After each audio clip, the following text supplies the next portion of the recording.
Lots of receipts come through email today. About 14.5% of the receipts in Bezala are forwarded to us through email, and in this tutorial I'll show you how to do that. So please go to our website and log in through the upper right corner.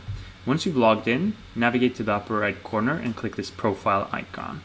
Then scroll to the bottom of the page where you'll find your own Bezala email and copy that. You can forward your receipt to that email address, and what Bezala then does in the background is that we'll receive the email, take an image of the actual email body and of all attachments, and we'll read the price, the date, and any other information we can from the receipt. So if we go to the front page again, you can find the email receipt in a section called Waiting to be completed, which means that you need to verify that the information we filled in on your behalf is correct. You might also want to add some additional information such as a cost center. Once you update the email receipt, it will be moved to approval, and that's it. You're done.